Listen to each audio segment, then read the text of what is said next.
So we are coming to the third and last session. Om Sthapakaya cha dharmasya sarvadharmaswarupine avataravarishthaya Ramakrishnaya te namah yadhatne dakhiga shakti Ramakrishne sthitahiya sarvavidya surupam stam Sharadam pranamamyaham.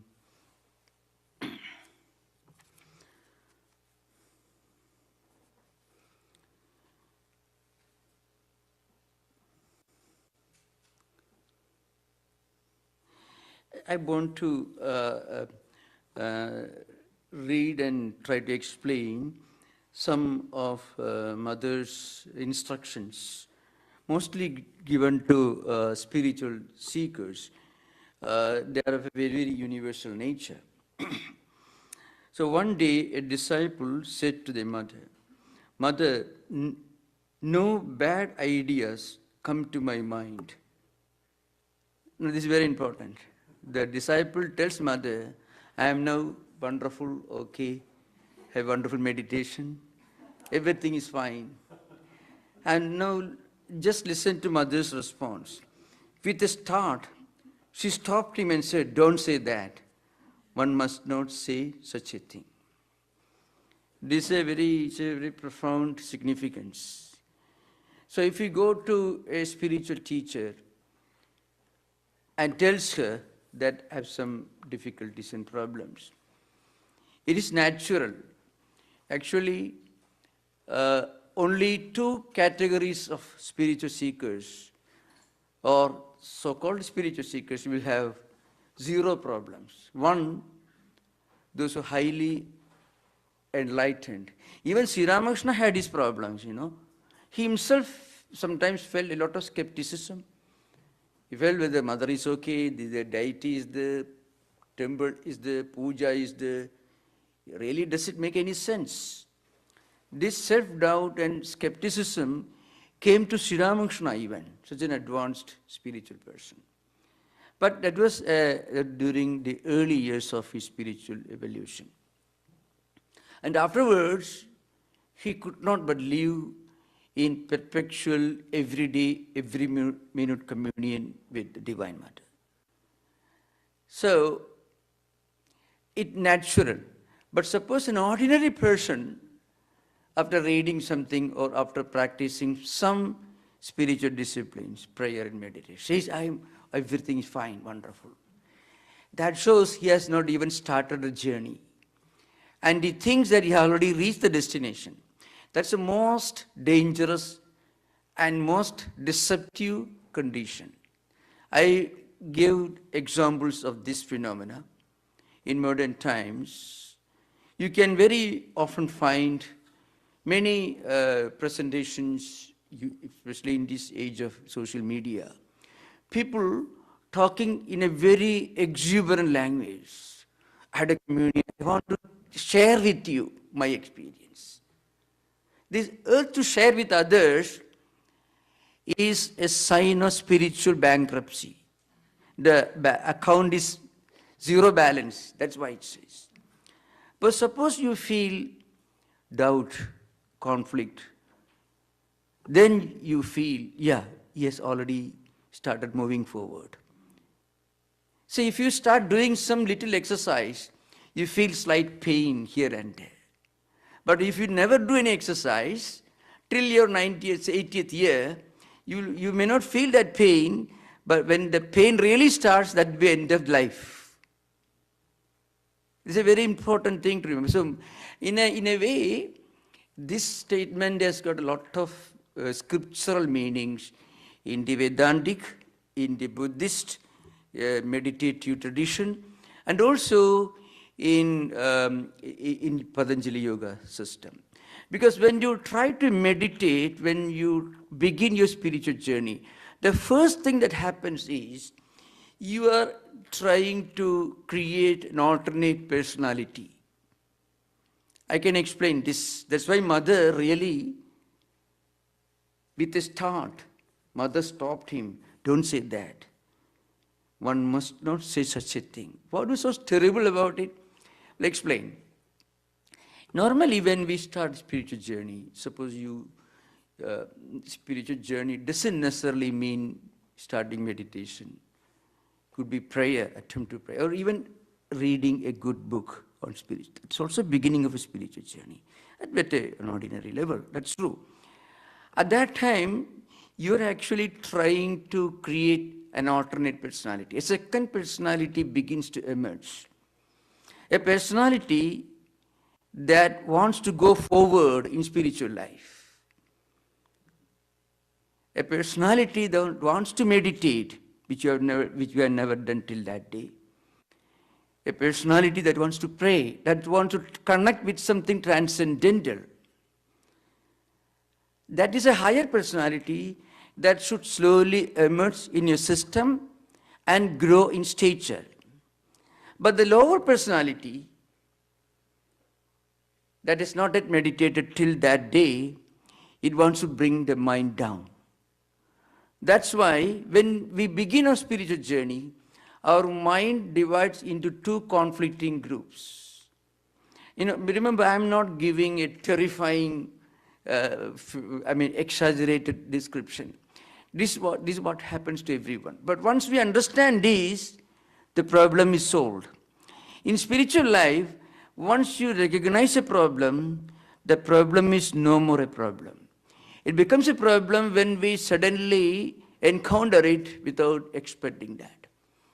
So when we try to begin to meditate, we feel this conflict. That's because one part of the mind, which is full of negative karmic blocks, samskaras, tendencies, impressions, spread over several life cycles, begin to prevent you from going forward. That's a natural personality. But the other personality is also coming from your previous life cycles, a lot of good samskaras. You have meditated for a very long time. So that personality wants to go forward, continue the spiritual journey. So what a devotee should do, he should persist and strengthen the second personality. And in direct proportion to the strengthening or the reinforcing of the second personality, the spiritual personality, the negative vrittis and vasanas and samskaras will decrease. You look at Buddha. Now, Buddha's example is very important. That's because, first of all, it comes from a person who doesn't actually belong to the normal, the received interpretation of a religious community. Buddhism is one of the greatest religions in the world. It's an offshoot of Hinduism, one aspect of Hinduism. But at the same time, Buddha did not believe in a created God. So spirituality minus God, that is Buddhism. But spirituality of a very high stature. Now, look at Buddha's 543 life cycle Jataka tales.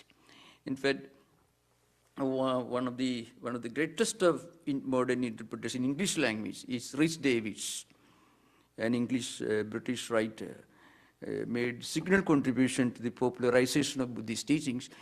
And there are many writings, but this author has made a great contribution. Rebirth Stories of Buddha. 543 life cycles Buddha had already lived. And in 544th life, he was born as a prince in Lumbini in Nepal. And then when he was 28 years old, suddenly he had 4 visions. A dead person, dead body being taken to the cremation ground, a sick person, a very old person, all visions of misery and suffering, and then the vision of a great saint with zero misery, all joy and happiness, a kind of transcendental blissfulness. And Buddha wanted that. And that night he left his home, the palace, walked 1200 miles, came to Buddha Gaya, sat under a tree, and started meditating. His resolution was it's given in Ashoghosa's classic, Ihasane sushyadu me sharidam Tugasti mamsam cha vilayam cha yathu aprapya siddhim bahu janma durlabham naivasanat kayamatas chalishyade. This is the statement that is put in Buddha's mouth. I am going to sit here. I won't get up from the seat. Let my body perish. Let it be reduced to bones and marrow and let it perish. I won't get up from the seat before I get the supreme enlightenment, which is possible only, Bahu Janma Durlabha means it's possible only once in the life of a person who has gone through innumerable life cycles. And Buddha became Buddha. Gautama became Buddha. And 543 life cycles he had to relive, re-experience. In previous lives, he was born as a king, as a prince, as a monkey, as an elephant, as a thief, as a robber, also philosopher and saint, all these multiple roles. And finally, in his last birth, he became the great Gautama Buddha. What does it mean? In his meditation, he was trying to recapture the sublime samskaras, impressions, tendencies that he had accumulated in his previous life cycles. At the same time, there were problems. Negative tendencies were also trying to block him. But what he did, he became indifferent and he continued his practice, and the result was he became Buddha. So this happens to every person. A secondary personality begins to emerge. And that personality becomes stronger and stronger as you persist in spiritual practice. If you don't face any conflict in your spiritual practices, it means you haven't even started the journey. It doesn't mean that you became a Buddha. That's why mother became, surprisingly, mother became so shocked because mother said, this fellow had taken initiation, but he had not even japa for one split second. And they think he has reached the destination. Suppose you want to go to Sacramento and you sit here, you take some drugs and you feel, I'm already in Sacramento. That's a very terrible situation. If he's waiting and waiting for the cab, that means he's beginning the journey. And he's facing conflicts, difficulties. The cab is not coming, train is not coming, the car is not moving, traffic jam. It means he's moving to Sacramento. Fine, that's wonderful. But suppose before even going to his garage, he says, I'm already in Sacramento, it means some problem. And that kind of, it's called Bhranti Darshana in Patanjali, it's called Antaraya. 9 obstacles which I referred to yesterday. You call, Vyadhi, Sthana, Alasya, Samsaya, Alabdha Bhumigatva, Navastita, the number of what we call different obstacles. One important obstacle is this self-deception. I mean, feeling that you are perfectly okay even before starting the spiritual journey. So mother says, don't say that. So this is very important, we should remember. It is actually Bhranti Darsana, mind deceiving ourselves. Secondly, mind wants to feel, to be always, it needs to be always in a state of comfort, joy, and self-adulation. So this self-deceptive mechanism begins to emerge and say, we already started the journey, we already become enlightened. That's why mother says, don't say that. One must not say that. And there are many instances where Mother, Holy Mother, interacts with disciples who came with conflicting questions. Mother, I'm not able to meditate. I feel a lot of conflicts and self-doubt. Mother was, okay, fine, don't worry. It will happen, you should continue. She says, okay. So then Mother said, one who speaks out at the proper time is a true friend. There is no use for sympathy at the wrong time. It's actually a different instruction given to another disciple who says that you should always try to keep yourself in the company of spiritual seekers as far as possible. And otherwise, even casual association can perhaps shake your own convictions. Then, another interesting subject is here. In the opinion of worldly men, it's not proper to visit a holy place at an inauspicious time. It is true that one may put off such a pious intention, considering the impropriety of the time, but death does not make any distinction of time. As none knows when death may come, one should carry out pious intentions whenever the opportunity presents itself without waiting for a particular time. This is very important. So when we feel like doing something good, going on some holy pilgrimage, or reading some book, or helping somebody, maybe there's a big calamity somewhere, we get an advertisement in newspapers, asking for charity, you feel like, I would donate $100, $1,000, check. But later you postpone that. So when we feel like doing something noble, do it on that day, that moment. But when we feel like doing something that we really don't want to do, but feel like being compelled to do under these circumstances, then we can postpone. This is an important, the mother repeats that instruction in another context. When there is something noble, pious, spiritually elevating, spiritually rewarding that we can do or we should do, when the impulse comes, better to do at that moment, because mind may change and our thoughts will change. A very miserly person listening to a lecture or reading the life of some great captains of industry who are icons of philanthropy, egalitarian principles and charity, well, I also will contribute. So I feel inspired. But after some time, oh, these people can do, but I need not do. So mind may change. So when we feel an impulse to do something good, which we are in a position to do, then we should not postpone, we should not procrastinate, we should do that very moment, because that single act of charity can put a big check, can deposit a huge amount in our spiritual bank. Because any noble activity is like a huge deposit you are putting in your own account. It's an important thing. Any noble activity. Remember, charity is not just an act of doing help to other people.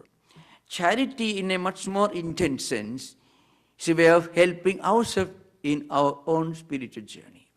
But that is the psychological meaning and interpretation of the Kriya Yoga that I referred to yesterday, the Yoga Sutras. You know, Tapaswadhyaya Ishara Pranidhananani Kriya Yoga. The Kriya Yoga, last month, Kriya Yoga includes Karma Yoga and Bhakti Yoga. And according to many of the interpretations of Yoga Sutra, Vajaspadi and others, Vyasa, who wrote Bhashya, and other interpreters, the easiest and most natural way to begin spiritual life, remember the kindergarten, spiritual life is to do something good. If we cannot do something at the intellectual level, do something at the physical level, well, where the resistance may be the minimum. So when we do something, any act of charity, any act of assistance, help to a higher cause, we are putting a huge amount in our own spiritual bank. And that will come back to us. How does it come back to us? In the form of noble tendencies, impressions. I can give you an example. I'm not exaggerating. You know why people feel like doing work for higher causes? They have to drive long distances, they have to spend a lot of money, they have to they spend a lot of energy. In return for what they are doing, they are getting something, a reward. The reward is not visible, it is invisible, but very intensely felt. So when we feel, well, I have done something good, I have done something noble, that gratifying impression will have a healing effect that can help you to sleep better. That can even bring down BP. When we feel relaxed, I have done something sensible. Of course, I'm talking about this in the case of ordinary persons. Any noble activity can slowly build up a strong spiritual culture and samskara in our mind. Then another context, Mother says, it's essential that one should work. It is through work alone that one may break asunder the bonds of karma. Again, I mentioned, only then is one free from desires and evil tendencies. One should not be without work even for a single moment. It doesn't mean workaholism. It means, actually, Mother made this statement against a peculiar social background. When Swami Vivekananda was traveling in India from 1886 to 1893, just before he left for the US, Swamiji was traveling all over India. And Swamiji found a wrong idea prevailing in society. If you keep quiet, if you do nothing, that is Sattva-guna and spirituality. If you're very active, doing something good, it is Rajo-guna, you have a lot of desire. Frequently we find this happening. When somebody is very active, we think he is a very worldly man. Always doing something. He cannot take rest. Look at me, I'm sitting here quiet. But mind will be going on rounding through wrong tendencies. And Lord Krishna in Bhagavad Gita uses a very strong invective to designate such people. Mithyacharaha sauchide. Karmendriyani samyamya ye aste manasacharan indriyarthan vimudhatma mithyacharaha sauchide. Mithya means hypocrite. A man is full of selfish desires. He wants to be as rich as Bill Gates, but he is not willing to work even for an hour a day. But he talks about renunciation. At the same time, he is full of desire, but he wants to hide the wrong face of he is a big sattvic person. He said, good. Now, remember, Sattva-guna is a natural state of evolution that we attain. It is not something that we choose. When a person becomes active, doing something good for others and good for himself, good for some noble cause, his karmic blocks slowly get loosened. That's what Mother is referring to here. You see, look at Mother's statement. It is through work alone that one breaks asunder the bonds of karma. Means the tentacles of karmic blocks. What are karmic blocks? It needs a lot of explanation perhaps. Karmic blocks, they get twisted. I repeated this yesterday and day before yesterday. The conflict between what we want to do sincerely and what our mind is willing to permit us to do. If we can do all that we want to do, remember, I mean, if we can, C-A-N, not C-N, so. If we can really do all that we want to do, there will be no problems in the world. If you go to any prison, at least 60% of the criminals would rather live a normal life without committing crime. But they can't help themselves. They can't help doing the wrong thing. So you often find this conflict. Everyone wants to live a healthy life, but may not be willing to do exercise every day, may not be willing to practice self-restraint while eating food and lifestyle. So there is always a conflict between what we sincerely want to do for our own good and what our mind is willing to cooperate. That is karmic block. So two pieces of ropes or twains, they intertwined. Now, suppose you don't worry about these karmic blocks. We cannot keep track of our mind and watch every thought and do things. We can't do that. But we can do one thing. Just do something good and noble without worrying about the consequences. With a sense of sanctity and sacredness. Do something good. Slowly you find people who keep doing good things, slowly you find they start taking interest in something higher. We are often found in many of Indian ashramas, people who don't believe in God, people who don't care for any spiritual things, but they're willing to do some good work. I mean, helping the garden, the temple, cleaning the place, they're willing to do. Many ashramas, Indian ashramas, so if I delusion. But slowly, after doing this kind of karma yoga, not karma yoga, for them the karma yoga ideal doesn't exist. They want to do something good. Okay, they do that. Even people, I don't believe in religion and God, but I'm spiritual, not religious. That's kind of modern fashionable people. In their counterparts in India, so to speak. So they say, I won't believe your Ramakrishna, they won't go to temple or anything.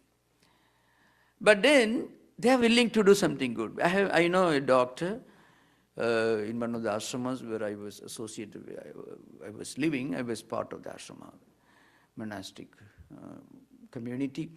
And a doctor who did not believe in God or anything, but he was a very sincere doctor. He used to take care of the old swamis and he was a very nice person. He openly said, I don't believe in your puja and things like that. But slowly he wanted to know who is this Ramakrishna? And then he started reading the gospel. Now that is the result of his unconscious way of doing something good. The evolution, this progression is inevitable and inescapable, unavoidable. If a person goes on doing something good, he cannot help being a good person. So this is a natural evolution.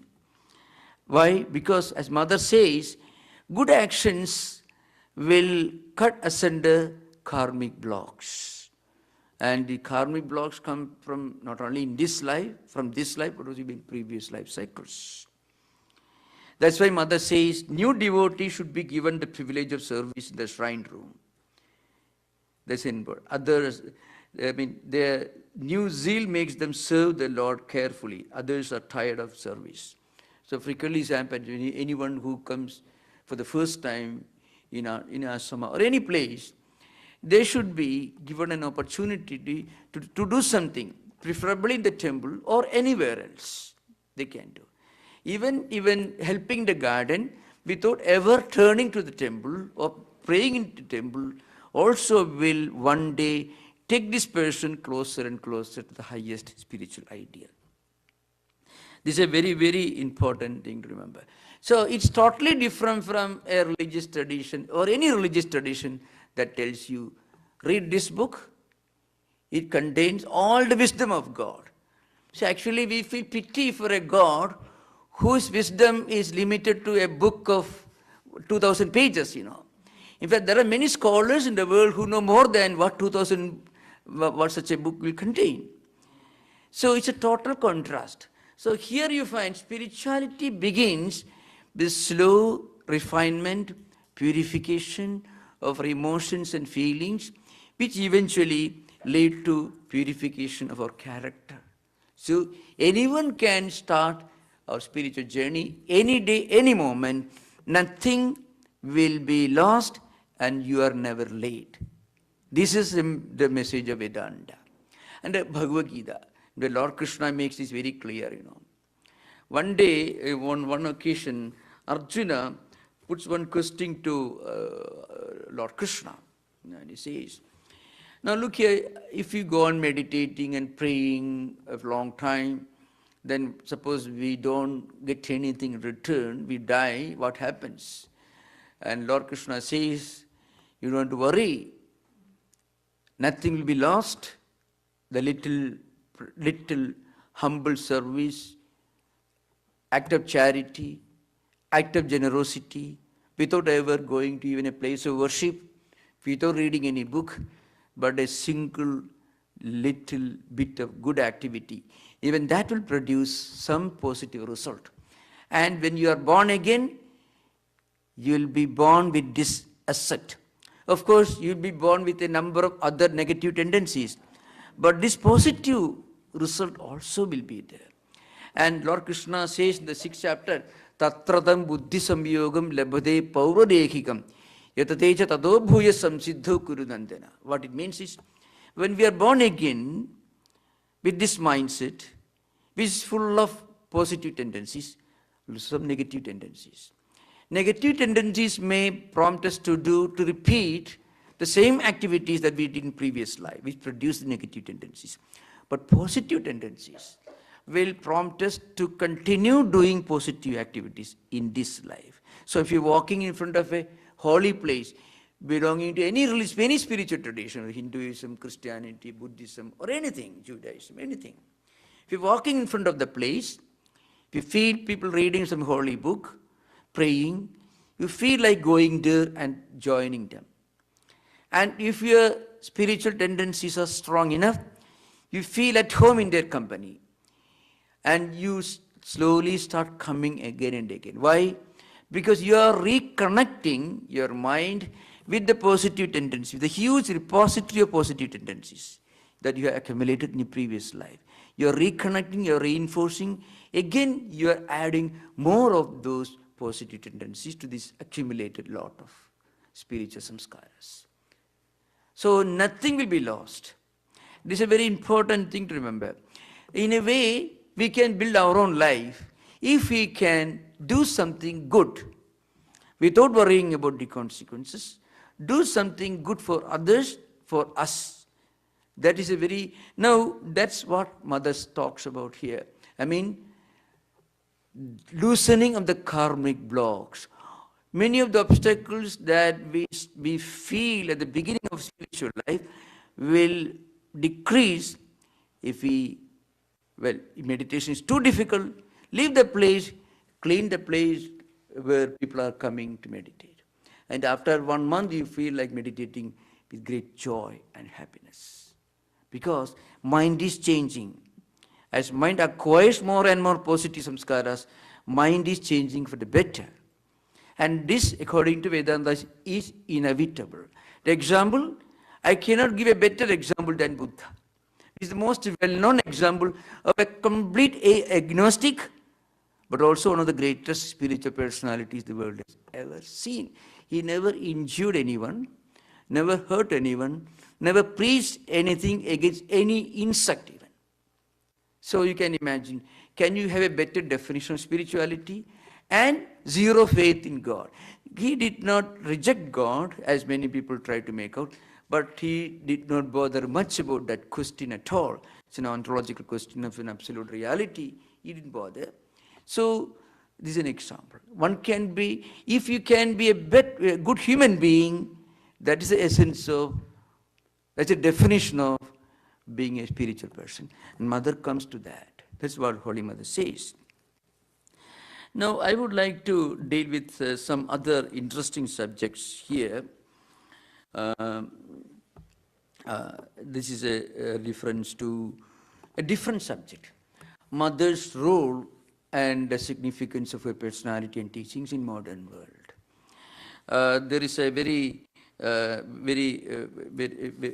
famous statement from Sister Nivedita, which perhaps I can refer to that. It's a well-known statement. Mother Sister Nivedita asked the question, is Mother the continuation of an ancient Vedic ideal, or is she the beginning of a new possibility in, let us say, feminism? Sister Nivedita poses this very interesting question. If you look at the Puranas and these ancient books of Hindu tradition, the scriptures, especially Vedic literature, you find many great women saints who are profound scholars of Vedic tradition. Also great saints like Gargi, Maitreyi, Vachaknevi.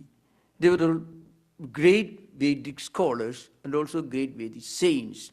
In fact, in the Brihadaranyaka Upanishad, the most well-known chapters deal with a debate between the greatest and the most well-known philosopher of those times, Yajnavalkya, and a great philosopher and lady saint, woman saint of ancient India, Gargi. And the debate is taking place in the assembly of a king in the presence of hundreds of scholars. And in that text he states, surprisingly for those who are interested in history, Ede Brahmanaha Gandhara Desiyaha Atra Agataha. The commentaries mean These Vedic scholars are coming from where? Kandahar, today's Afghanistan. We're talking about 3000 BC. So Afghanistan was a part of ancient Vedic, Indian Vedic culture, it says. Now, this is India's tradition. But at the same time, in India, what happened was, in later centuries, due to foreign invasions and many social cataclysms, the position of women changed, and women, the status of women was lowered. It took a back seat in course of time. And this is not of particular interest in our context, but when we talk about mother, it has a great significance. But the ancient scriptures make an important statement. For example, Yatra Naristu Pujinde Tatra Remante Tatra Devadaha, Yatra Edastu Na Pujande Tatra Sarva Aphala Kriyaha. Manu, the ancient lawgiver of Vedic time, says, Yatra Naristu Pujande Remante Tatra Devadaha. Where women are respected and honored, even gods are pleased. But they are not honored, all good activities, all actions go in vain. Tatra sarva aphala kriyaha. All Vedic rituals, everything become fruitless. This is a more powerful statement, again from Manusmriti. Shochanti jamaya yatra vinasyati ashu tatkulam na shochanti yatra yataha vardhante tatkita sarvada. Jamayo yani gehani shapandi apradipujitaha tani kritya ahatani iva vinasyanti samantataha. These statements are very profound, of contemporary relevance that I am quoting. I am not quoting something which is irrelevant. Manusmriti says, where women are respected, that society, that nation, that culture will go forward, will progress. And wherever they are not honored, the society, the nation will crumble. Look at Afghanistan today. You can imagine. Look at Afghanistan in 1980s. You can see this. So where women were educated, they were the university, today's conditions.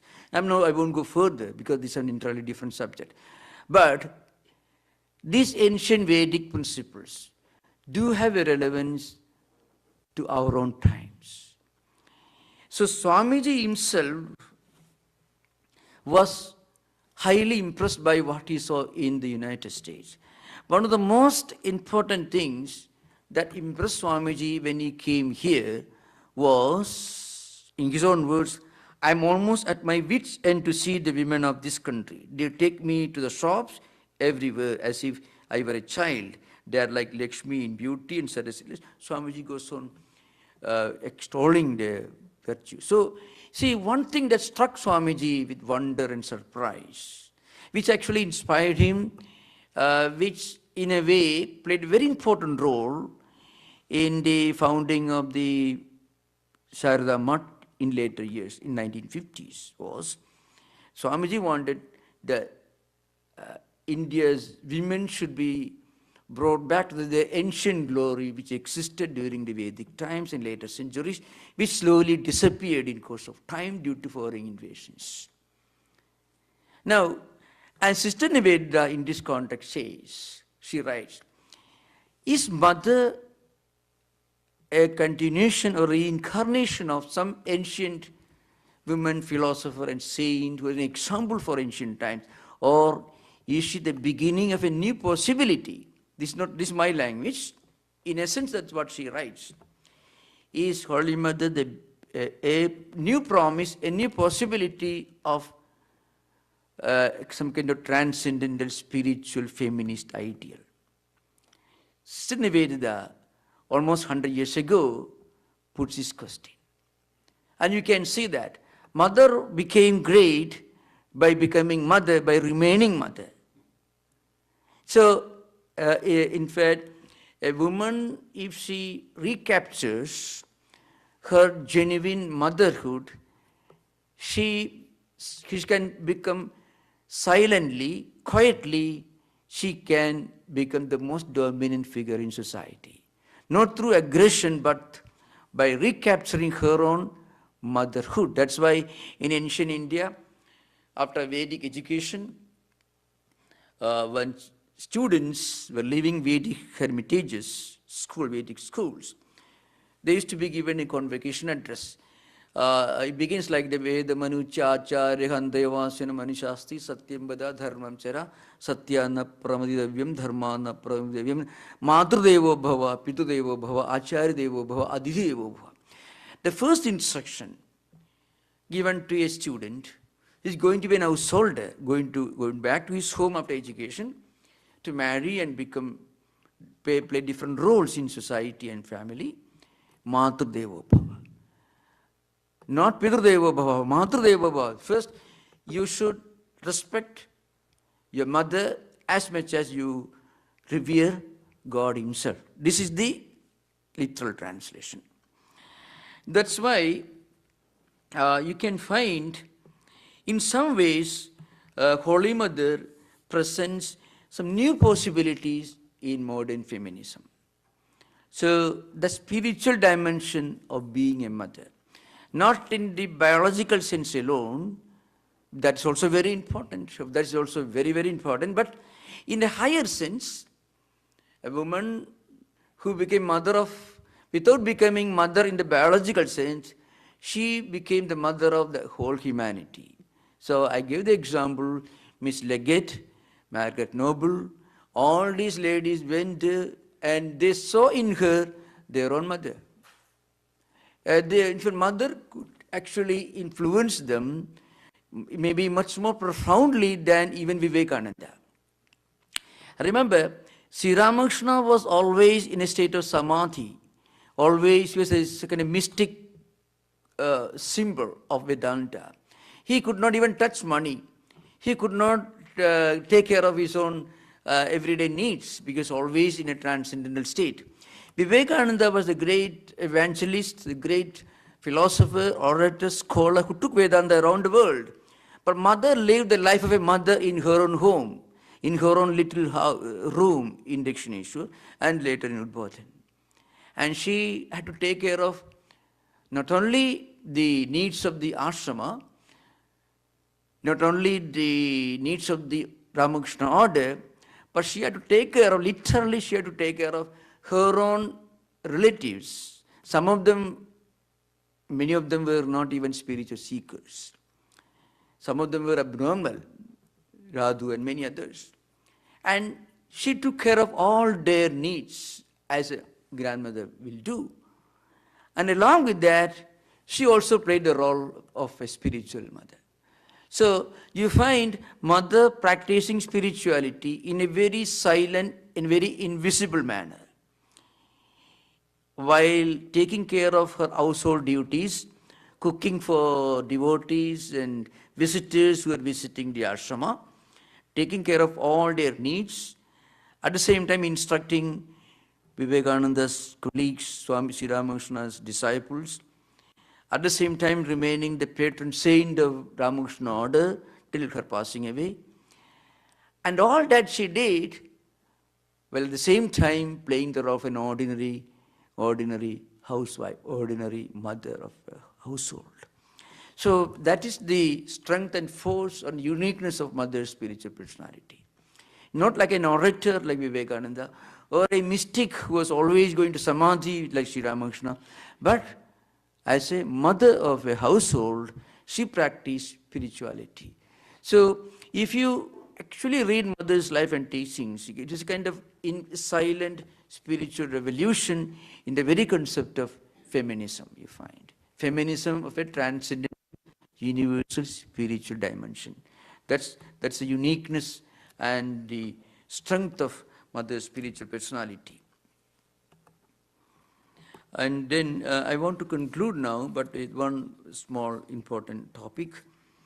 This is one of the writers on Holy Mother writes, according to mainstream feminism, Sri Sarada Devi's life belongs in the realm of traditional, as she lived mostly behind parda and followed the rituals of contemporary village life. But a close and careful reading of Sri Sarada Devi's life and conversations with men and women from varied walks of life suggests that she exemplified the deeds of silent spiritual revolutionary. Spiritual is not used, it's silent revolutionary. So we're not talking about some Hindu, Indian spiritual ideal alone. It is essentially Hindu, and is essentially Indian because she was coming from a very ordinary village. But when you read, you can find it has a good universal significance. And again, devoid of any kind of rigidity, fanaticism, or the doctrinaire interpretations. People came from different walks of life, different religious traditions, different national traditions. They all came to Mother, and they are all found in Mother their own mother ideal. So the writer continues here. She navigated her way carefully and softly between the Shilla of nativists who sought to invent a path for India with which they hoped defeat the British and the charities of modernizers. So neither too traditional nor too modern. But the traditional in its pure form can be modern and relevant to our own times. Behind every tradition, there is something that is of eternal significance, that doesn't recognize the boundaries of time, race, religion, or culture. So spirituality, pure, simple, based on universal spiritual humanism. This is what you find in Holy Mother's life, teachings, and personality. Then we can have interaction. You are most welcome. Thank you. We have half an hour interaction.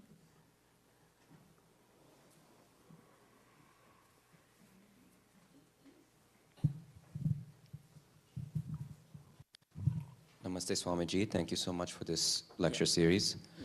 I appreciate you sharing the skepticism that Sri Ramakrishna had in his own spiritual life.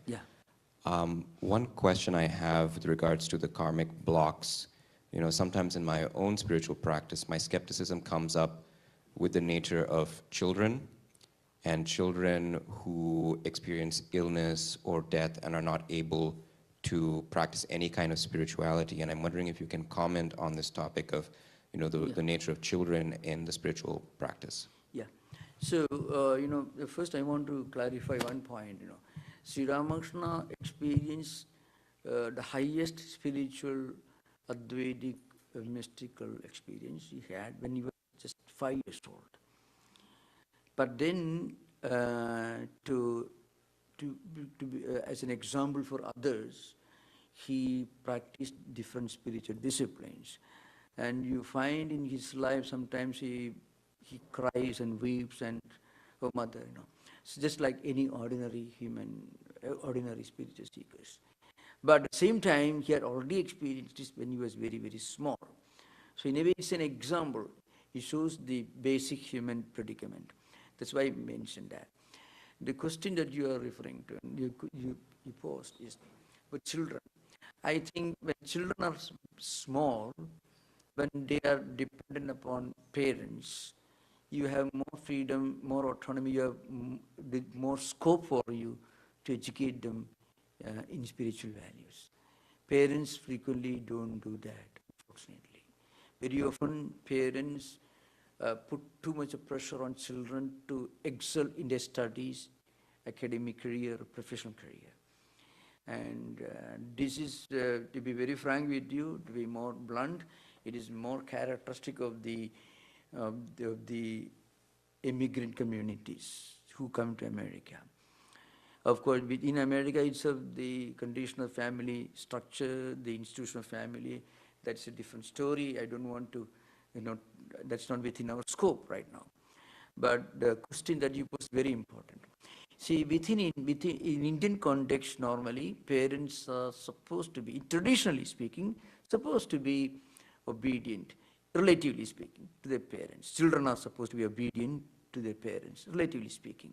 Children normally respect their parents.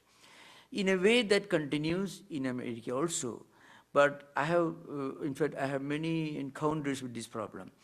were talking to old people, the inmates of old age homes, I mean, means those who are living in old age homes, parents and grandparents, they often complain. Number of online programs I did, they often complain children don't care for them. Because when children were growing up, parents themselves did not teach them those values. So how can you expect children to respond to you? So when they are growing up, at a time when they have to listen to you naturally, you don't have to use force. They learn from you, from your examples. They don't learn from you from conversations, but they watch what you are doing. And at that stage, parents frequently don't take care of the spiritual needs of their children. They take care of everything else, education. They put on. I've known some devotees who literally drove the children crazy by forcing them to go to MIT. The result was the person becomes mentally broken. This happens. So there are many unfortunate examples of putting too much of pressure on children against their own will. So this is an important thing to remember. So parents belonging to Indian diaspora especially can very easily teach their children, train their children in some spiritual values. But frequently they don't do that. They insist on academic excellence alone, and when they grow up, they don't respond to them, because this is a very important thing. There are many great American anthropologists and sociologists in 1980s and 1990s. I have read their writings. They mentioned one of the greatest contributions of South Asian diaspora to America is the importance of family values that they demonstrate. But that may not be the picture right now. If you read the writings of some of the great American writers, sociologists and anthropologists in 1980s, you find. So picture is changing. So children can easily be trained in some basic spiritual values, but they don't do that. It's an important thing. Yeah.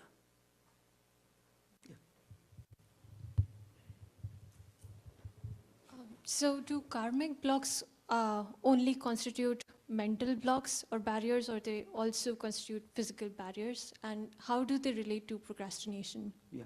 Mind and body cannot be separated frequently. You feel you want to do something, you have sincerely want, but when, suppose you take a decision, tomorrow I shall meditate, 7 o'clock, I should begin listening to or reading some books, you take a decision. When 7 o'clock comes, you say, I would rather do tomorrow. Procrastination is one kind of manifestation of the karmic blocks. Or interpreting, making some excuse for not doing what you really want to do, and doing something that you actually know to be harmful to you. So there is something within our personality that creates a block. The block comes from early samskaras. Samskaras are the products of karmas, actions. So every act that we do produces two types of result, the visible and the invisible. The invisible goes very deep. We may not be aware of it. Modern psychologists, the subconscious mind, etc. But they don't recognize the importance of samskara. That's the main problem with modern psychologists, mainstream psychologists. So samskaras are inescapable. Our personality, the way we live, the way we respond to situations, is defined by our samskaras, determined by samskaras. So samskaras can be overturned. How? We have freedom at the physical level. So you want to read a book, mind doesn't cooperate. You cannot read a book if your mind is not at all willing to cooperate. You can go to a good place and do something at a physical level, do some work. Even your mind is not willing to cooperate, you can do that. The physical level, you have more autonomy and freedom. But the mental level, we have very little autonomy. Simple. You cannot decide, you cannot control your mind, you cannot decide what thought is going to emerge in your mind next moment. But you can decide whether you should drive in this direction or that direction. The physical level, you have freedom. So why don't we start our kindergarten in spiritual life by starting doing something good at the physical level? Any physical activity we do. And slowly mind begins to decrease its resistance to what you really want to do. Mind becomes more and more willing to cooperate. So an unfriendly mind becomes a friendly mind in course of time. You cannot force our mind. That creates bitterness. And again, this kind of explosion. Suppose you want to do really, no, your mind tells you, no, I won't meditate. But you want to go and meditate. You sit there with some people I've seen with great energy. Actually, there's a lot of tension. After that meditation, they go and watch the TV. Because just like many musicians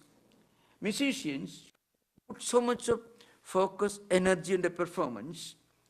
After the musician, they want to let off the steam and they drink. Right? This happens. So if you put too much pressure on the mind, like a spring, if you loosen the hold, it bursts apart. It explodes. So mind should be slowly taken to higher and higher level. The first thing to do is to do something good, to connect our daily routine to some good activity. That's one way. And then you also will find yourself in the company of people like you, other spiritual seekers.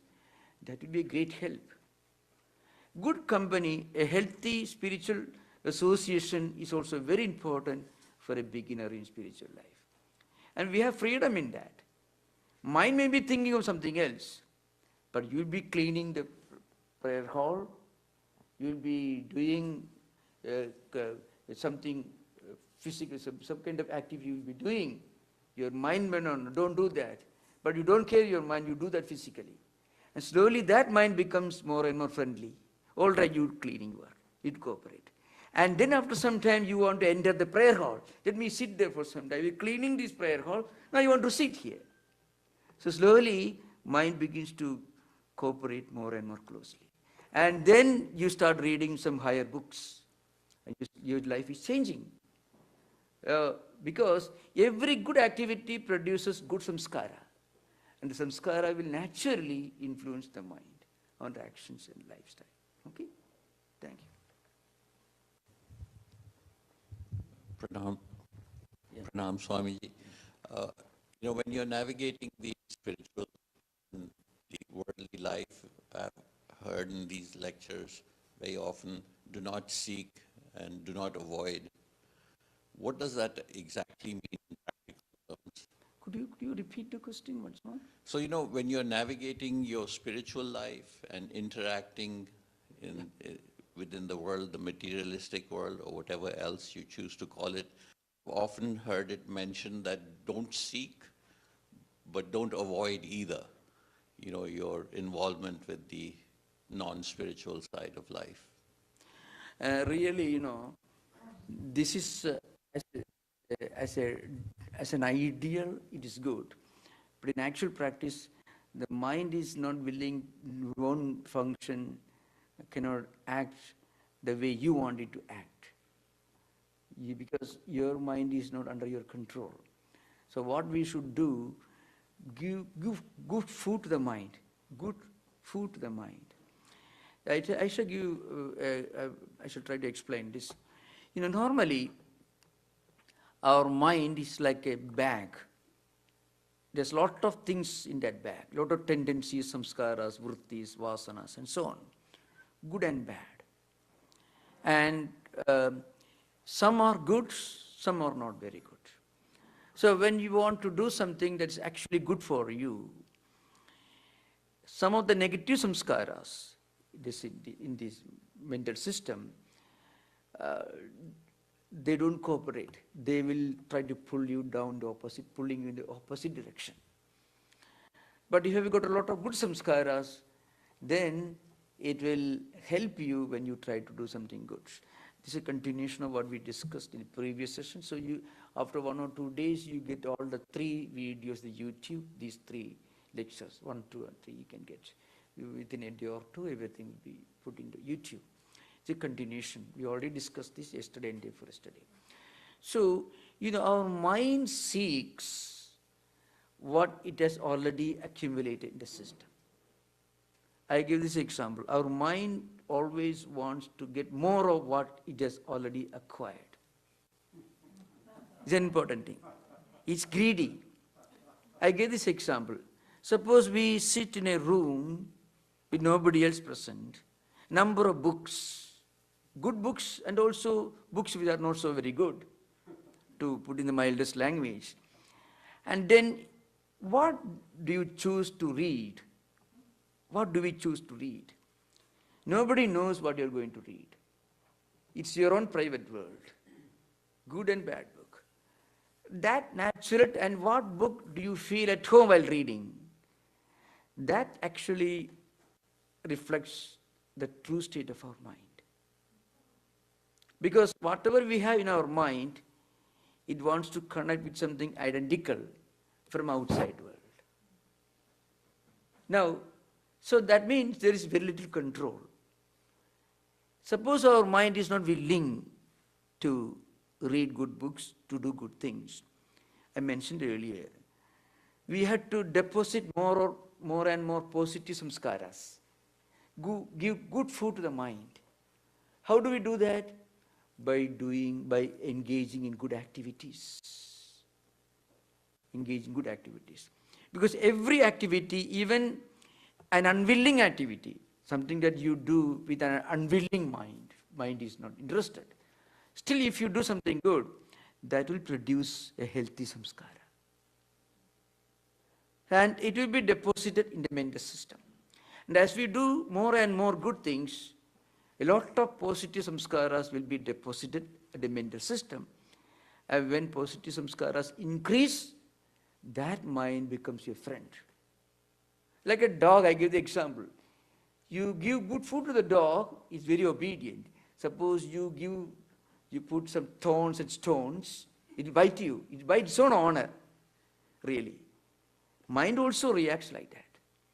So as a retaliation for feeding your own mind with poison, it doesn't cooperate with you. It's unfriendly with you. It becomes your worst enemy. Both happens. So on YouTube, we have reposted a lecture that I gave in 2012 here. That is, our mind is best friend and worst enemy. It's already in the YouTube. Recently, somebody reposted again. Okay, thank you. Yeah, please. Pranam Swamiji, thank you. My question is similar to the previous two, so I apologize if this is redundant. But it seems like Holy Mother, her work in the household and her work with her family was not separate at all from her spiritual practice. It seems her whole life was spiritual practice. And Swamiji too, his karma yoga was true karma yoga. Yeah. But you mentioned about, before you can go sit and meditate, if it's, too difficult to be in that place, it's good to first be cleaning the hall, to be doing something. But maybe at first that doesn't feel like karma yoga, right? It feels like just action. So when do we know, is there a way to be, it seems like it takes honesty to be able to tell, maybe I've been sitting and meditating too long, it's time to go do some work, or maybe I'm just doing this work. Yeah. Holy Mother's example should not be given as an example for average, ordinary spiritual seekers. So Holy Mother has another dimension, where she many disciples, and including Swami Sri Ramakrishna's disciples, saw Holy Mother in a higher dimension, as one who is non-distinct, non-different from Sri Ramakrishna himself. Holy Mother had already reached the highest reaches of spirituality long before even Sri Ramakrishna passed away. During Sri Ramakrishna's life itself, Holy Mother already attained. Later on, Mother was just giving an example of how to practice spirituality, even the ordinary life of an householder. That's what it says. So certain great teachings, like for example, somebody who cleaned the floor with a broom and then threw away the broom. So mother say, you don't do that way, keep it in proper place and all that. So an act of concentration, sanctity and sacredness, if you attach to everything that you do, that will slowly influence and refine our mind. So this is a very important thing. Mother was giving the example of how a person who was in perfect communion with the Supreme Reality was still acting as an ordinary person. So, but then the examples of a great spiritual person can be considered as examples for us to slowly practice. Not because we have reached that state, but eventually it will happen to us in course of time. So everything we should do as an act of worship with a sense of sanctity, sacredness and non-attachment. That's what Mother was demonstrating. Now the same Holy Mother often repeated that she herself was doing a lot of spiritual sadhana. In the midst of all this, maybe she was repeating the sacred name when she was feeding guests, cooking food, cleaning the place. She was doing that because for her, everything was sacred, everything was sanctified. Even ordinary spiritual seekers can start practicing that. And when you attach a sense of sanctity and sacredness, even to your professional work, official duties and responsibilities, you'll find you'll be communicating with your colleagues, with your friends, with your superiors or your subordinates in a more humane manner. This really, literally, it happens. Because when we in our mind that every activity is sacred, that attitude itself will change our personality, our behavior, our expression, our conversation will change. See, if we go to any ordinary diplomat, or how are you, wonderful, fine, they learn so well how to smile properly, how to talk properly. Everything is so wonderful, fine, oh, hi, everything, okay. But that doesn't make them calm and quiet. They suffer from depression. Again, America, is a large percentage of youngsters suffer from depression. And there's a lot of problems. All over the world, in modern industrialized societies, where you have to work so hard, life is very challenging, lot of complexities. One important problem is that the mind is the greatest casualty of modern age. So that means external smile and mannerisms do not translate into calmness and quietude of the mind. You are putting a cover on that. But in this case, what we are talking about, you feel a kind of intense peace and calmness and quietude within, but you are not expressing it outside. It expresses itself in our attitude. We are not shocked when something unpleasant happens. We are not overjoyed when something wonderful happens. So that equilibrium of the mind, that's what happens when we look upon every activity we do as an act of sacred worship. So Mother's example, I don't think there is a greater example. Somebody in Mother's own presence threw away the broomstick, and Mother took it and kept it properly. And don't do that. Even broom has its own role. Now, very humble, very simple.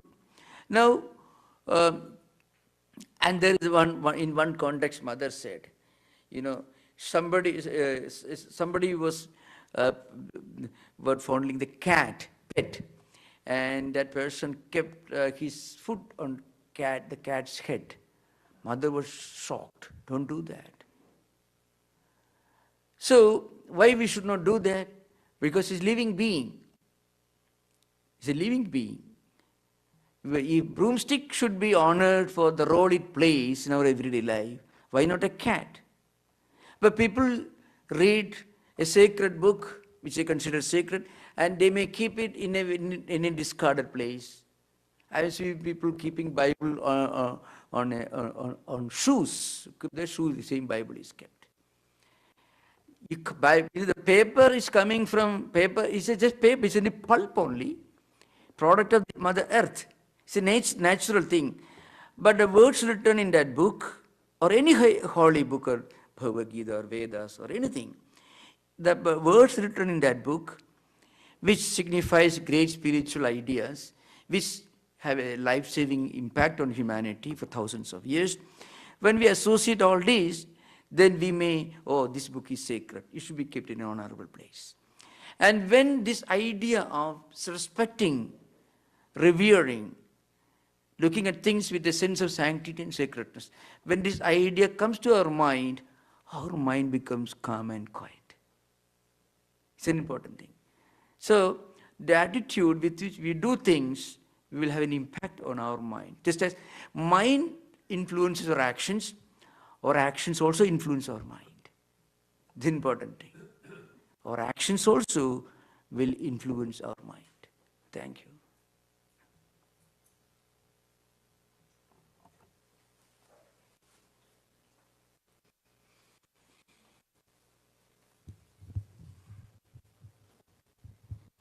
Pranam Swamiji. Thank you so much for the retreat. And I'm having a problem understanding Ramakrishna's skepticism. I know his frustration. I've been reading about him for years, but I'm not making that connection regarding his skepticism. Yeah. I was trying to put in modern language. Sri Ramakrishna expressed so much of restlessness for seeing God, seeing Mother. You find Sri Ramakrishna became for the vision of Mother. And then finally he went to the shrine and appeared before her. So you find that Sri Ramakrishna was practicing spiritual disciplines for years, 12 years. He frequently showed lots of restlessness and impatience. That's what I say. That impatience was part of his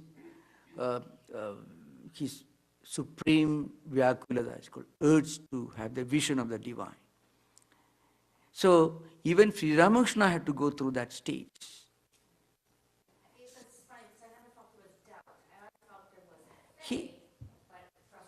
Sri Ramakrishna, when he entered the shrine, Mother, is it Mother you are leaving? Or is this my impression? And immediately Mother appeared. So I was giving this example. But people frequently ask questions. Even many, on some occasions, Mother's own disciples went to her, put this question, we are facing restlessness. Mother says this is common, this happens to everyone. And Mother gives her own example. One day she got a little late. And then it took some time for her to get back to the previous routine. When the Holy Mother herself gives this example. The divine takes the form of human. Some of the human aspects also will come along with that. It's an important thing. So that's why even Sri Ramakrishna, who had this supreme spiritual experience when he was just 5 years old, during his later years when he was practicing the spiritual disciplines, like meditation, japa and so on, he himself sometimes felt, well, see, the Mother is real. And then Mother showed her own true form. So, I was giving the examples where normally this happens. Samshaya, alasya, self-doubt and laziness are two of the most important and common andarayas, obstacles mentioned in the Patanjali Yoga system. 9 obstacles that every spiritual seeker has to face. Vyadhi, Sthana, Samsaya, Alasya, Viradhi, Alabdha Bhumigatva, Anavasthitatva, etc. Bhranti Darsana. So all these happens. Have I really attained anything? Or is it through samsaya? Then little laziness. All will come. These are obstacles. So these obstacles are common for everyone. That's why giving the example. People who don't face any obstacle, they are either the most advanced spiritual teachers like Sri Ramakrishna, or those who have never started the journey to begin with. So I mentioned this earlier. That's why when an ordinary devotee came to mother and told her, I have no problem, everything is fine. Mother was shocked. Mother was startled. Don't say that. Because mother immediately understood this fellow had not practiced anything. Suppose he had come to mother, mother, I am trying to meditate, but I am not able to do, I feel lot of conflicts. Mother would have been happy and would have given her proper instruction. Instead of that, a very ordinary devotee, whom mother knew, came and told her, I am not perfectly okay, wonderful, everything is fine. So that means this fellow is deceived by his own mind. He thinks he has reached the highest flight of spirituality. So that means he has not even started the journey. I was giving the example. Suppose you want to go to Sacramento, you feel, you complain, I am facing a traffic jam, which means you have moved some distance from San Francisco to Sacramento. But suppose before starting the car, you are in the garage, you say, I am now in Sacramento. That means something wrong with your head. So that's what it shows. That means you have not even started the journey and say you already reached there. He will never reach there. A person who thinks he has reached the destination, even before starting the journey, will never ever reach the destination. But I understand that. yeah. I just never thought that was, I guess I've always considered Ramakrishna as an Atmanyani, right? He's just born at a different level. He has different consciousness. Yeah. I want to correct that aspect. Even the greatest incarnations will have some human aspects. So every incarnation is a blend of the divine and the human. Every incarnation is a blend of the divine and the human. Sri Ramakrishna had cancer. Brahman will not have cancer. But Sri Ramakrishna was Brahmajnani. But even he had to go through these physical aspects of a human being made of body, made of Pancha Mahabhutas, 5 elements, which naturally have disease, imperfections, human body will have it. See, Swamiji had diabetes. So remember, even the greatest of spiritual teachers will be a blending of the divine and human. But the divine with human aspect cannot be an incarnation. It becomes an ideal. This is an important thing to remember. Every spiritual teacher, spiritual makers, but Shankaracharya or anyone, Shankaracharya himself had the stomach problems at the end of his life. So you find any Buddha died of eating poisonous food. So he was a realized person in tradition. So all the greatest spiritual teachers will have this human aspect along with the sublime divine aspects. They a kind of harmonious blending. The human aspect is there. That's why the body disappears. The human aspect. That's important. But the difference is, after the body goes away, the divine aspect grows in stature and continues to influence humanity for all times. That's the main difference. Okay? Okay. Yeah.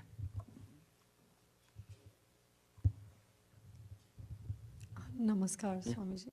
I just wanted to ask you, you talked about the biggest obstacle in a spiritual path is is laziness. How do you get over that? Like you wake up in the morning and you know what you're supposed to do. Yeah, I discussed this yesterday.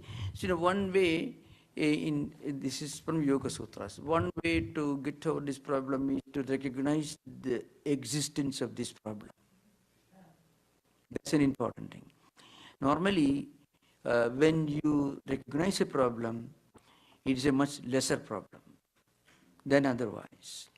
So, suppose you feel lazy when you try to meditate and you feel all right. Suddenly you read this, oh, this is already good, so I should not be lazy. You understand? It's a problem. When you recognize there's a problem, naturally you try to avoid it or you try to solve the problem. So it becomes a lesser problem. It's no more a problem. Yeah. I think we have now, we can, no? You, would you mind if I can concentrate on YouTube questions? We have a shortage of time. Later you can come to Vedanta Society. You're most welcome anytime. You can send emails, any of you, okay, come on. Need willpower to get over karmic blocks. How does one strengthen willpower? Yeah.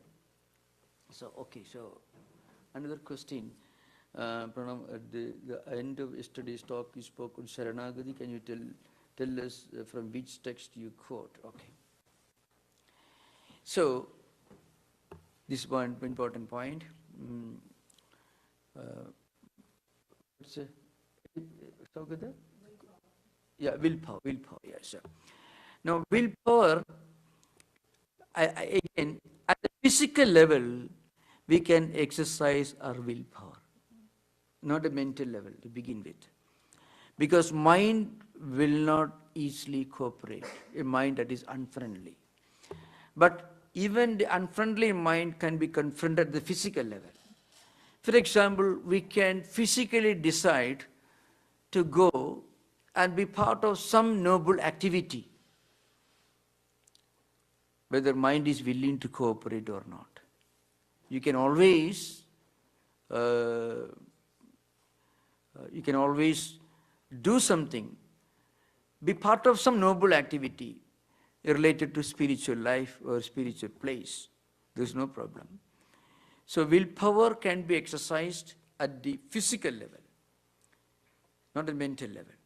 And once we start doing this, slowly, mind also will become more and more friendly. Then we will be able to use willpower at the mental level also. And about Sharanagati, it is from the Sri Vaishnava tradition. Prapatti is the word used in Vaishnava tradition. That is in the Sharanagati Gidya of Ramanuja describes Prapatti in so many, very elaborately. Ramanuja's Gita on Gita Bhashya also explained this. That is 6 disciplines. But generally, this comes from ancient Vaishnava tradition. It may be coming from a pre-Ramanuja source, but we cannot say.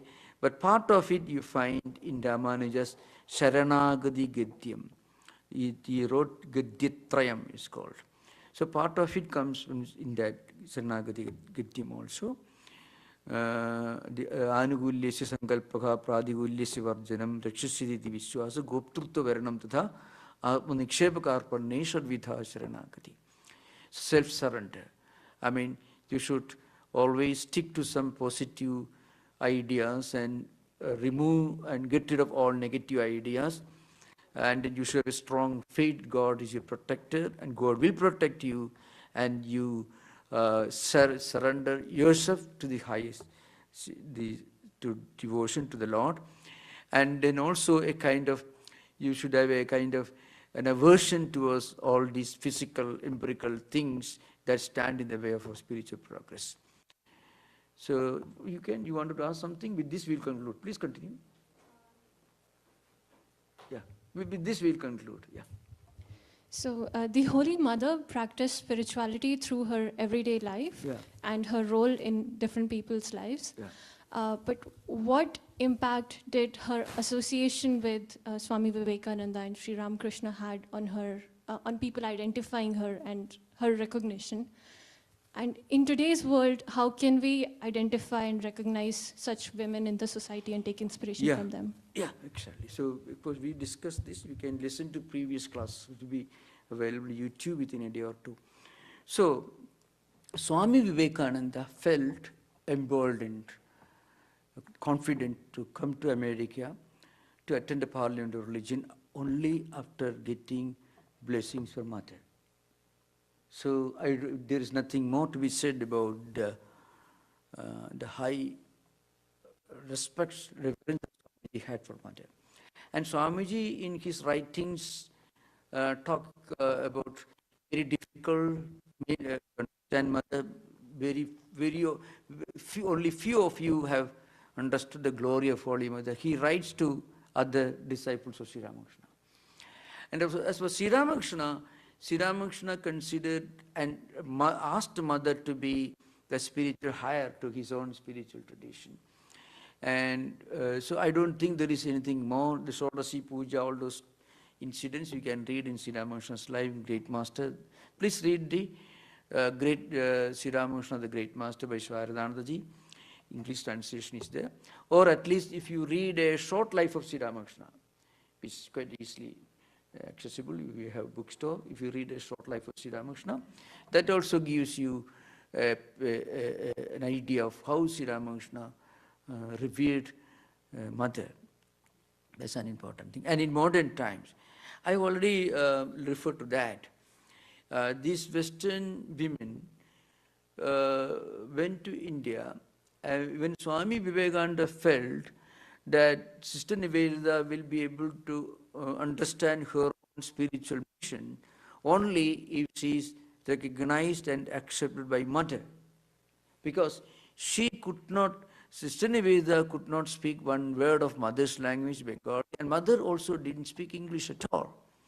But when these, Miss Leggett and many others, there are many others, when they went to India, when they met mother, they could see in her somebody like their own mother. Now, this happened in a very spontaneous manner. How we practiced? Well, I think mothers, if you talk about mother's contribution to modern feminist ideals, I would say motherhood itself is a supreme, the most supreme ideal of feminism. This, of course, this may not be understood because everyone, cultural differences are there. But motherhood doesn't mean being the biological mother. The compassion, the love, the equilibrium, the equilibrium of the mind, the quietude, all associated with, and the sanctity and sacredness associated with the relationship between mother and her child, with the most auspicious, most intimate, most natural, and most inseparable relationship that any human being can have. All the greatest spiritual teachers of India, they revered their mother. Shankaracharya's example is so many times. Shankaracharya lived on for 30 years. He wanted to be a monk when he was a 5-year-old child, studying the Vedas before 4th year, and he made sure that he will somehow create a situation where mother will give him blessing and permission to become a monk. So he leaves his home when he was about 6 years and walked 1200 miles, met his guru in near Omkareshwar. Kerala is southern westmost part of India, and Indore is in Madhya Pradesh. So in those days, there was no land route. This is long before Islamic invasion started. There was no real land route. Must have traveled at least 2000 miles because going around the forest. And then he wrote the most profound philosophical, spiritual classics in Sanskrit language, wrote the most profound devotional poetry in Sanskrit, almost 100 poems, established 4 monasteries in 4 distant corners of India, one in Indo-Tibetan border, Badrinath, another in extreme south, another in Bay of Bengal, another in Gujarat, in the Arabian Ocean. Traveled all over India more than 4 times, including today's Afghanistan and Pakistan, mind you, at that time. If we go to Trubhureshwari temple in Agartala, you can hear about Shankara. If you go to extreme Afghanistan, Canada, you can hear about Shankara. In those days, now, no, different matter, different question. Go to extreme south, extreme north. 10 monastic orders. Ignatius Loyola founded 1 monastic order. Shankaracharya founded 10. Not one monk in India You cannot find one monk in India who doesn't belong to any one of the 10 monastic orders that he founded.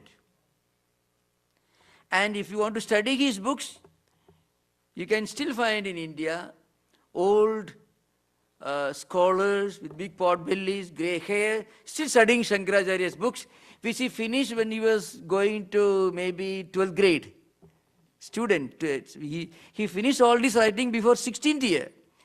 So, you know, the greatest and most moving summary of Shankaracharya's work, who wrote it? Sister Nivedita. Sister Nivedita, in his The Web of Indian Life, 2 long paragraphs, he gives the whole list. Then she concludes her description, which I have no time to quote. It's a very long passage, 2 passages. Then she concludes, this is a greatness that we can only appreciate from a distance, but can never understand. And this Shankara, when he was traveling, busy debating with all these scholars everywhere, all over India, suddenly he remembered. He gave one promise to his mother when he was 6-year-old. At the time of her death, he will come to her deathbed. And he came and chanted Vedic mantras, devotional hymns in her ears, and she passed away. Sri Ramakrishna was living in Vrindavan at that time. So some of the great devotees there wanted him to stay there. Sri Ramakrishna suddenly remembered his aged mother was living Dakshineshwar. Immediately he went to Dakshineshwar. Swami Vivekananda, after all this preaching, campaigning, Vedanta all over the world, Europe and America, when he went back to India, he remembered his mother and he took her on a pilgrimage. So, in Indian tradition, this is something very important for behind the greatness of every man, there is either the blessings of a devout mother or the prayer of a chaste wife. No man can be without the blessings of a devout mother or the prayers of a chaste wife. This is an ancient Indian tradition. So, in a way, Sister Niveda actually asked this question, poses this question. Is she the continuation of an ancient ideal or the beginning of a new one? And she comes to the conclusion, maybe Holy Mother signifies the beginning of a new feminist spiritual ideal. That's all. Okay, now we'll have, after this, one of our senior devotees will give a short prayer and Manchalisa, then we'll conclude. Thank you. Okay. We have to wait a few minutes. Please be seated. And after the prayer, we can disperse. Okay. Please be seated.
Shri गुरु चरण सरोज रज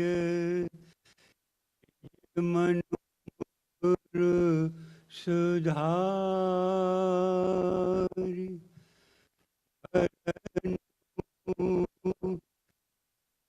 वर बिमल जसु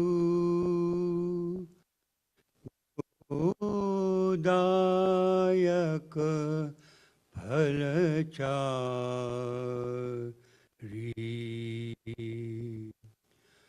बुद्धिहीन तनु जान के सुमरे पवन कुमार भल बुद्धि विद्या देहु मोहि हरहु कलेश विकारी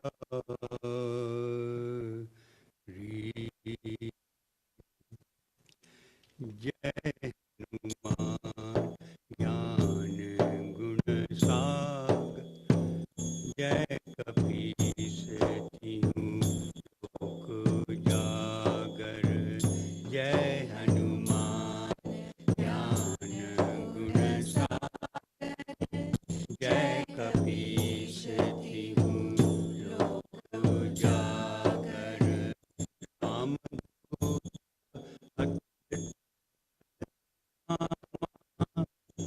अंजन पुत्र पवन सुत महावीर कुमति निवार सुमति के संगी कंचन बरन राज सुवेशा कान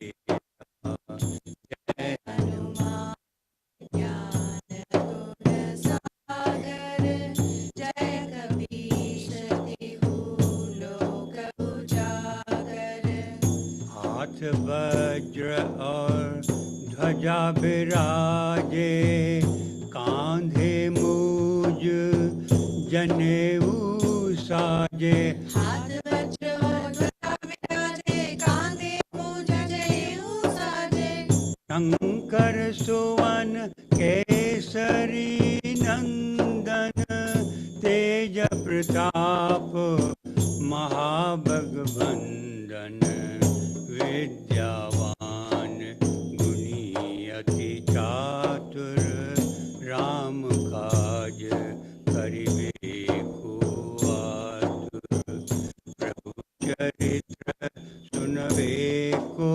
रसिया राम लखन सीता मन बसिया जय हनुमान ज्ञान गुण सागर जय कपीश तिहु लोक उजागर सूक्ष्म रूप धरि सियहि दिखावा विकट रूप धरि लंक जरावा सूक्ष्म रूप धरि सियहि दिखावा विकट रूप धरि लंक जरावा भीम रूप धरि असुर संहारे रामचंद्र के काज सवारे लाए संजीवनी लखन जियाए श्री रघुवीर हर्षउर लाए रघुपति कीन्ही बहुत बढ़ाई तुम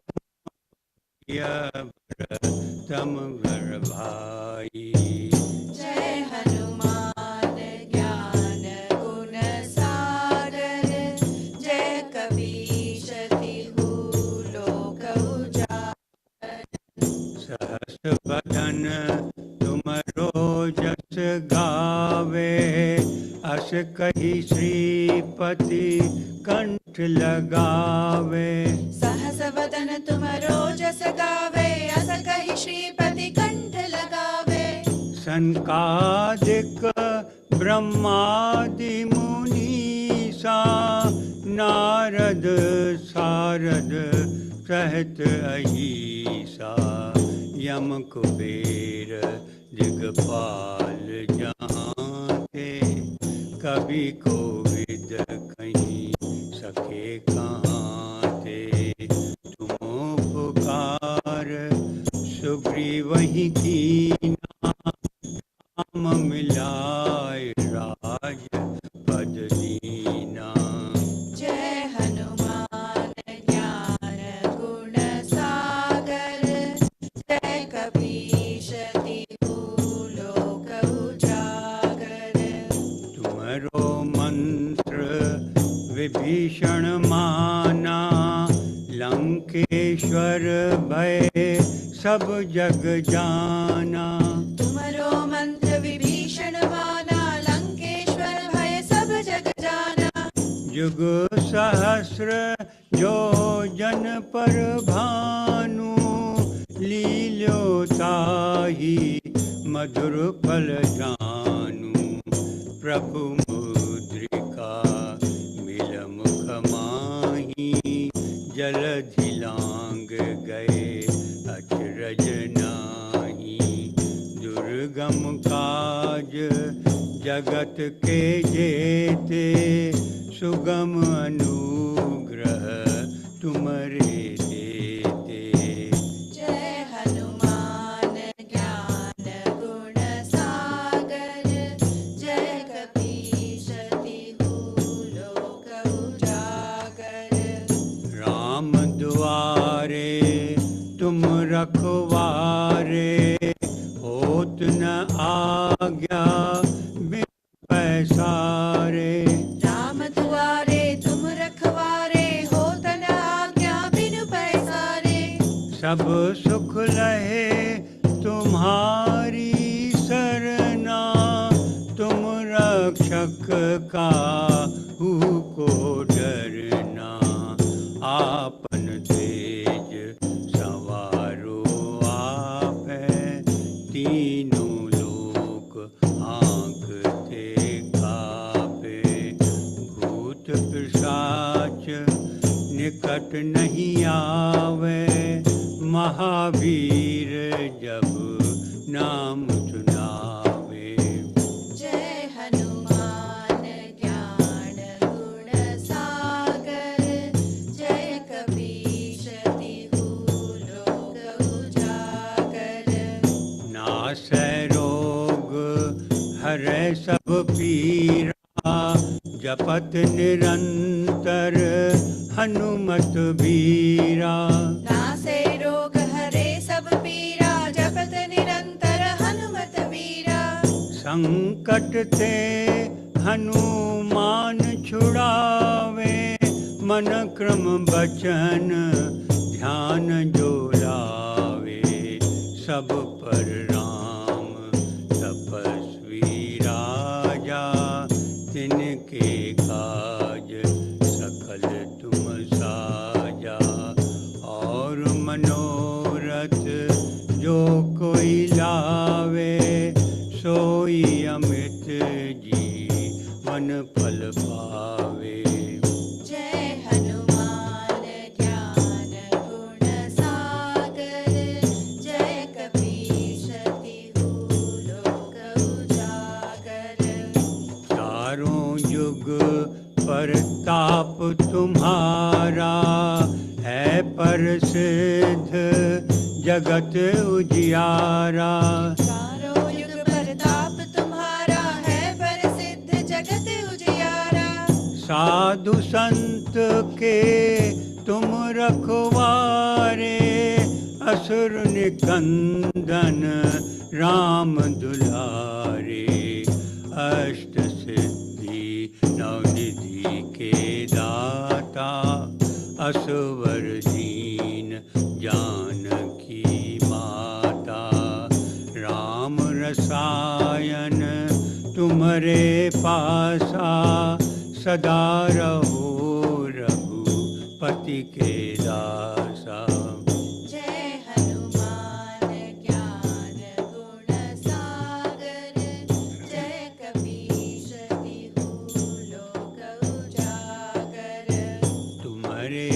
भजन राम को पावे, जन्म जन्म के दुख बिसरावे।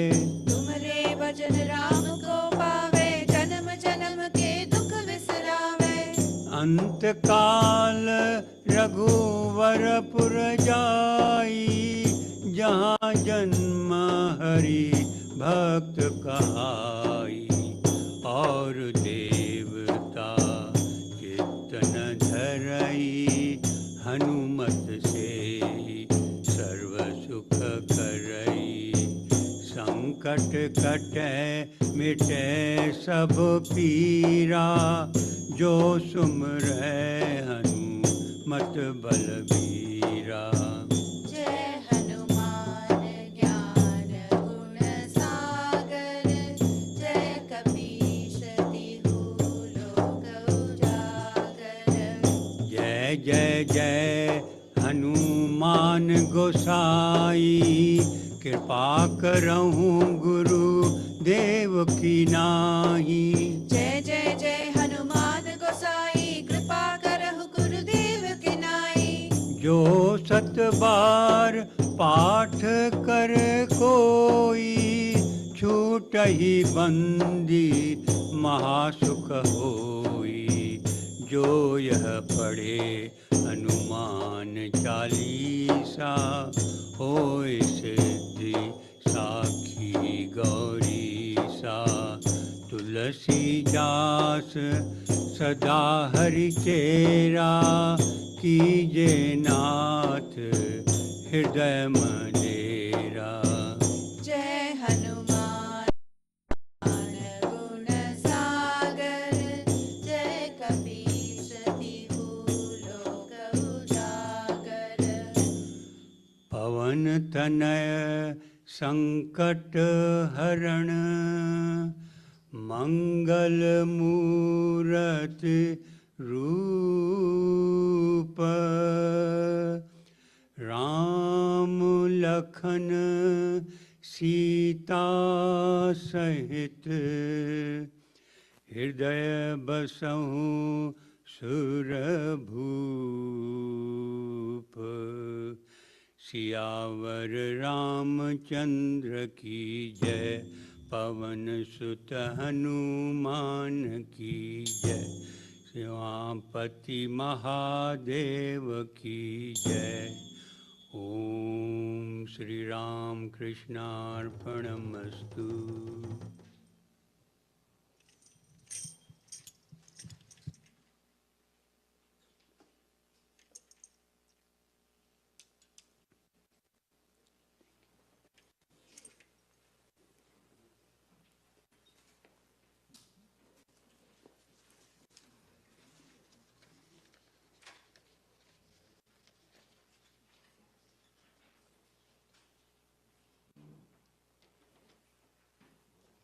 So Prakash, thank you Prakash for concluding this Labor Day retreat with a beautiful devotional hymn from ancient times. Thank you. Namaskar. Thank you everyone. Yeah. Please remember all these three classes, second be available on our YouTube or two. You can listen to them again. Thank you. Namaskar.